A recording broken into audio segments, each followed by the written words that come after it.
The traditional satellite is an industrial and technological marvel. Designed and built from the ground up for a specific purpose with a long life expectancy, some communications and global positioning satellites are built on an off-the-shelf platform design to help alleviate costs. Launching them into orbit, however, is no easy feat. Weighing as much as 50 tons, they have to be placed in a geosynchronous or high polar orbit, which requires expensive launch facilities. The Cubesat or microsatellite, devised as a training and development tool for university students, has now taken on a life of its own as a low-cost alternative to the conventional satellites in particular roles and for new purposes not previously considered.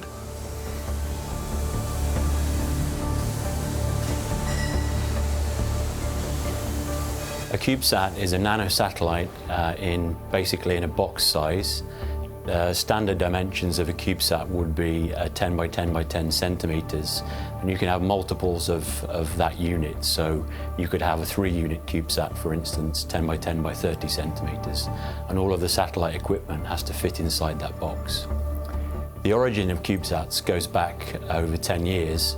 In the US, university professors were looking for ways to allow their students to essentially build and fly satellite hardware during their degree courses. And so that was envisaged as a very low-cost way for universities to get their students well educated in the engineering skill. University student teams from around Europe have been busy in the last months making the final preparations for ESIO, the European Student Earth Orbiter. ESIO is preparing the space workforce of tomorrow. The student teams designed, constructed and tested the essential parts for the mission. During its whole project life cycle, ESIO engaged several hundred students, and already before launch we can say that it achieved all its main educational objectives. Launched aboard a SpaceX small satellite-dedicated Falcon 9, ESIO was released into a polar orbit. Aboard the satellite there is a radio amateur communication system by the University of Surrey and AMSAT UK in the United Kingdom. This enables ESIO to transmit real-time data to schools and universities for science and engineering lessons. I participated in the LMP project. It is a bit a personal project for me because there is a component which I have in the design, and I wrote my thesis from this component. I've been involved in the development and testing phases of the power distribution unit of the ESO satellites. It's an amazing feeling that your device will go up into space and it's ready, it's working well, and I'm so happy. ESO is a complex system, and in the end I think it was challenging activity for all the payload teams. We had the chance to stay with them. We had the chance to teach them a few things that typically are not so common in academia. ESIO gave us the competence to actually build any scientific instruments here in the observatory. It gave us both the competence and also the connections with ESA, and we learned a lot from the projects in order to develop our further missions. There's been some evidence that lightning produces gamma rays, and this is really the first satellite that's going to go out and investigate if and how and where and everything associated with gamma rays coming from lightning. There's been evidence, and others have seen this, but again, there's never been a satellite dedicated looking down at Earth for these terrestrial gamma ray bursts. We want to make artificial signals similar to lightning and see what the board does, make sure it's filtering those signals the way we want. We're going to put it into HDL code and then get it through this chip. One of the tenets of the Cubesat program is to involve undergraduate students at all levels, from design to building to some of the theory, data acquisition, every aspect of this. So we're really training here the next generation of space scientists, of satellite engineers.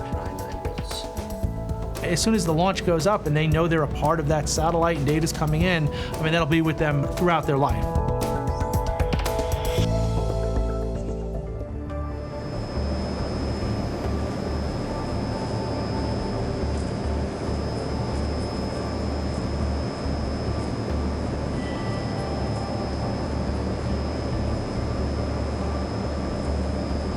Where else could Cubesats be applied?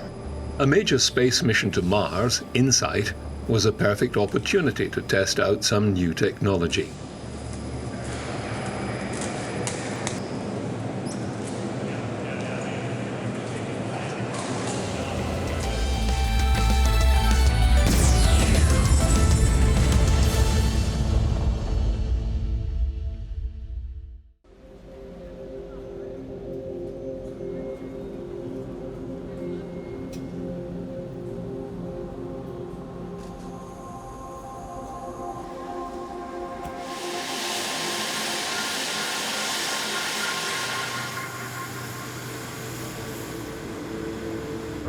Liftoff of the United Launch Alliance Atlas V rocket. The Atlas V RD-180 main engine ignites and generates more than 860,000 pounds of thrust.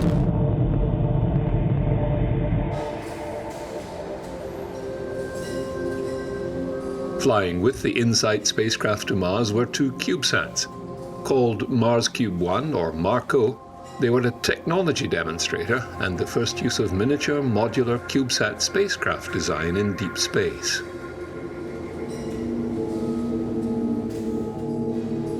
The pair of briefcase-sized spacecraft, Marco A and B, were launched on the same rocket as InSight and traveled independently of the main craft.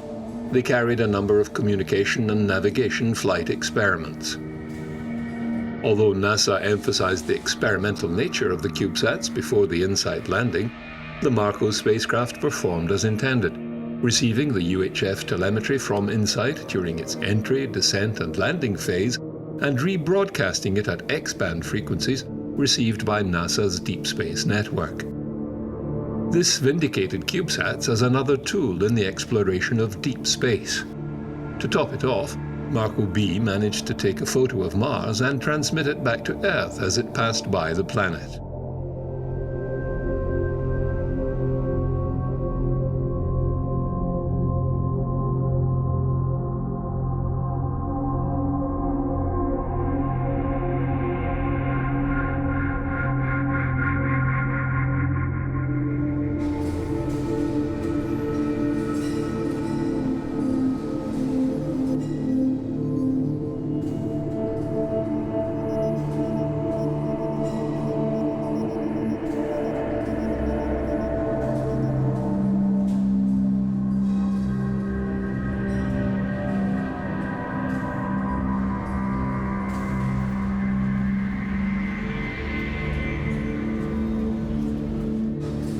The rush to exploit CubeSats is on. Scientists and engineers have begun designing, building and launching various designs for specific missions and for testing new technologies in space.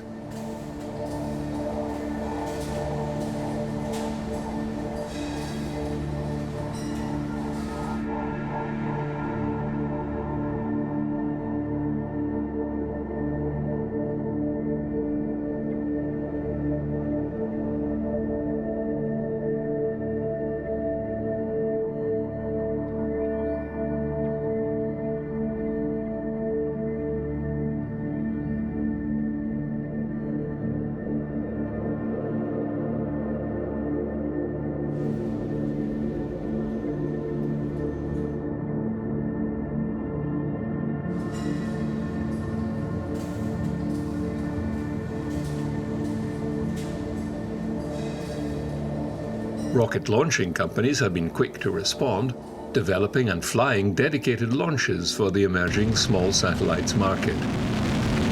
SpaceX and ESA's Vega launchers are among these companies, while the Electron from Rocket Labs has already begun flying commercial CubeSat launches and is planning a monthly service.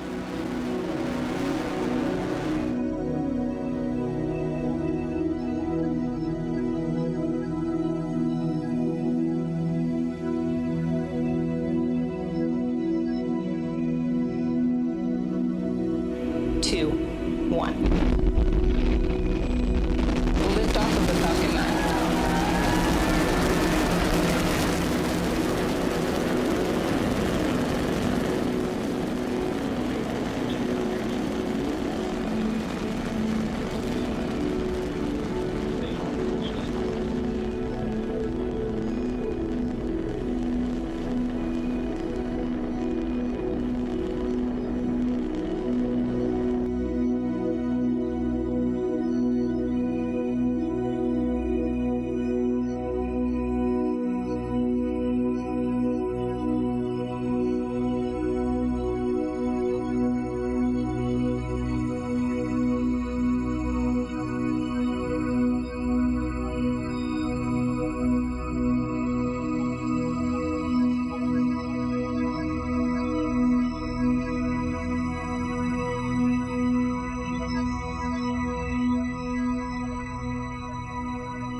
My involvement goes back 10 years from when I was working in the education office at ESA. So indeed, I was responsible for managing university CubeSat projects that we would then later fly on the maiden flight of the Vega launch. We had 7 CubeSats that flew on the Vega maiden flight, and actually many students were involved in those projects, and they went on to graduate, and many of them formed their own spin-off companies, which now forms the basis of the CubeSat industry today.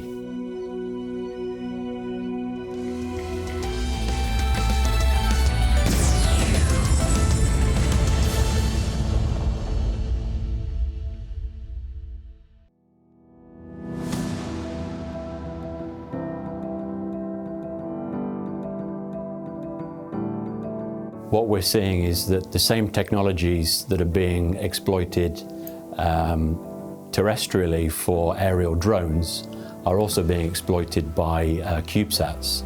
So I like to think that that same technology will enable CubeSats to become the autonomous drones of the space domain.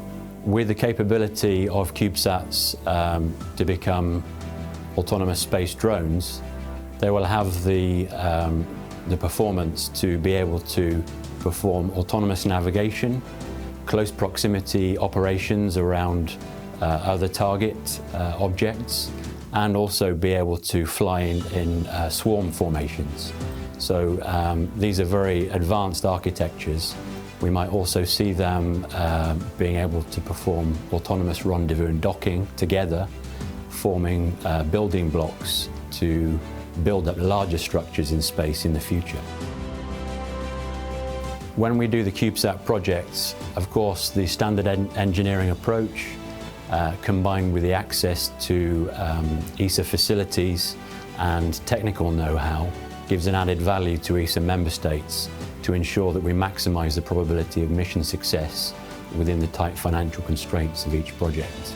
So far, we've flown one technology CubeSat in orbit, GOMX-3. That mission has been very successful. It's recently re-entered the atmosphere, so the mission has been completed successfully. Now we are preparing to fly another CubeSat called Carmen. It's designed to demonstrate re-entry technologies, very exciting and challenging project. And beyond that, we have another 4 technology CubeSats in development, and we're already talking to our member states about starting many new projects in the future for these technology demonstrations.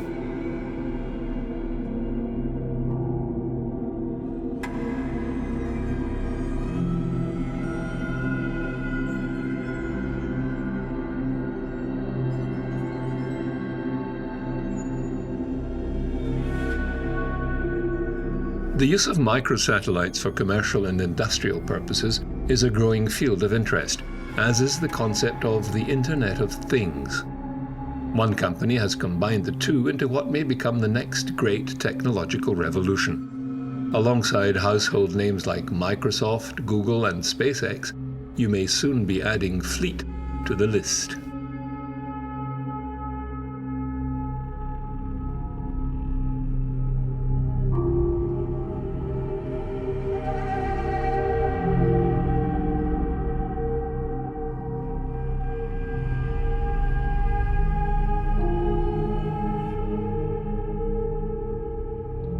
So Internet of Things is a concept that probably started 5 to 10 years ago. You know, people were talking about this. There are 25 billion devices coming online in the net. It's the fourth industrial revolution. Everything will be connected. It's going to change our lives. I kind of separate the concept in two. The smart cities, so when our life will change into buildings, you know, your Fitbit connected to your fridge and your car driving itself, and smart fridges, smart traffic lights, and so forth. And also smart industry. So what happened in remote areas, in a big farm or in a big oil and gas company, a big mining, that's a heavy industrial revolution. So Internet of Things is the idea that we are kind of changing the way we operate. We have spent 40 years connecting people and, you know, bringing computer inside factories, and suddenly everyone has got a computer that cannot live without it. You know, if there's a day you cannot use a computer, you go home because what am I supposed to do? So in the next 40 years, things will change the industry in the same way the computer did. So imagine a big farm, suddenly everything will be connected, you know, from the soil to the literally soil, you know, content to animal tracking, weather station, thousands of sensors that we allow the farmer to literally understand so much of the way they operate that we will solve the biggest problem on earth, you know, water leakages and drought and so forth. But that goes into, you know, transport and logistics, not measuring pallets and fruits traveling all over the world. I think we waste 60% of our food in supply chain. So there are big changes happening, and this is all about little sensors being connected. The problem is that this big industry that I'm mentioning, they have no 3G. I mean, 3G, 4G, even 5G covers the population, but 95% of the world is unconnected. And this is where our farms are, where our mining and oil and gas company are, where the shipping containers are. So it's a kind of a problem that terrestrial infrastructure cannot solve. And well, we got space, or we solve it from space.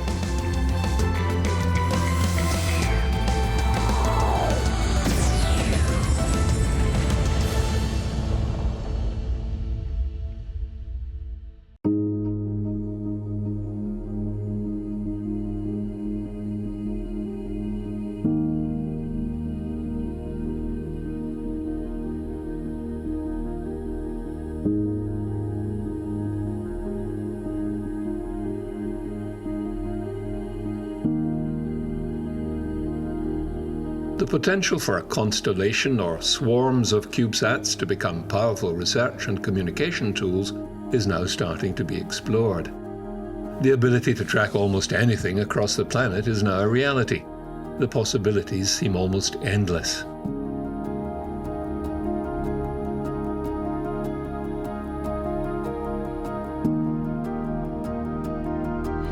Internet of Things is interesting because with one satellite in LEO, so low Earth orbit, you cover almost every side of the planet. And customers sees you once a day. It's not much. You know, it's not really good for high-speed internet or talking Skype or checking YouTube, but it's great, you know, for a valve or a soil moisture sensor or a cow. You don't want to know where a cow is every single minute of your day.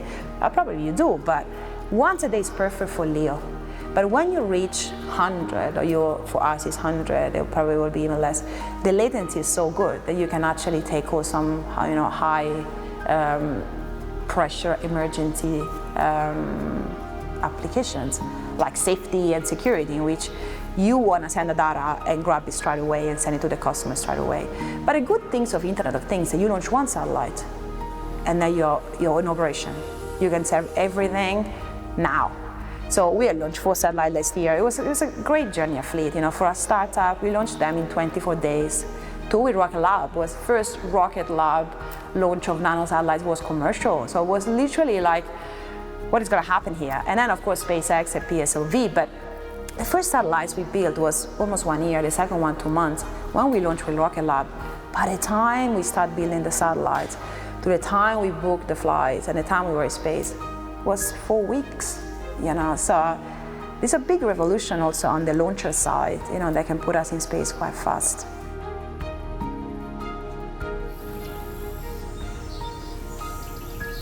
This startup company seems to have hit the nail on the head. Low-cost terrestrial sensors can be hooked up to almost anything, and their status uploaded to the Cubesats for transmission to the clients via the net.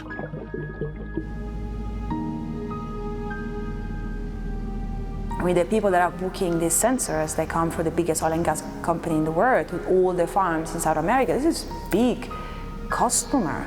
So we are entering a phase in which, as most startups are starting so little, is having massive customer impact.